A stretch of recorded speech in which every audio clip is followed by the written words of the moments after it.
Nung hindi pa ako nag-i-MSA, ang hanap buhay ko noon, nagtitinda, nagpapahulugan. Nakita ko doon sa kabilang shop, ang daming tao. Nagtanong ako sa isang kaibigan ko. Sabi ko, bakit maraming pinipilahan? Sabi niya, gusto mo pa-member? Sabi ko, oo. So yun, nirecruit niya ako. Nagsimula noon na nakita ko magagandang items, naengganyo ako. Sabi ko, sige ako din, nagpa-member ako. So doon, nang nagsimula na, nag-PO na ako. So hanggang ngayon, tuloy-tuloy ako nag-PPO. Ako ay plain housewife, nangungupahan lang ako. Ang catalog, dadalhin ko sa mga kakilala ko, magpapa-order ako.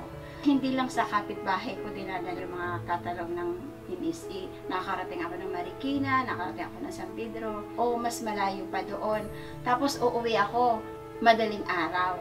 Ang kagandahan dito sa MSA, bukod sa mababait yung mga staff, mga supported sila, marami ka pang makukuhang mga benefits, kagaya ng mga promos. Kikita ka talaga, makaka-receive ka ng malaki, depende sa target. Nagpapasalamat ako sa MSA na dahil sa Medicard, hindi mo na kailangan na maghanap asan ka kukuha ng pangpapa-check up. Dadalhin mo lang yung card ng Medicard. Nakakatulong sa kalusugan natin, sa pangailangan natin, sa karamdaman natin. Kahit ayaw man natin magkasakit, pero meron tayong benepisyong pinangahawakan dahil sa tulong ng MSA. Marami akong natupad na mga pangarap. Kahit anong gusto ko, mabibili ko. Kahit anong gusto ng anak ko, nabibili ko. Kung hindi kagaya noon na hahanap ka pa para makabili kang anong gusto mo. Nakapagpaaral ako ng mga anak. Nakapagpatapos ako ng mga anak. Nakapagpagawa ako ng bahay. Nakabili rin ako ng sasakyan. Nakabili rin ako ng motor. So, napakaaluan. Napakadali lang gawin.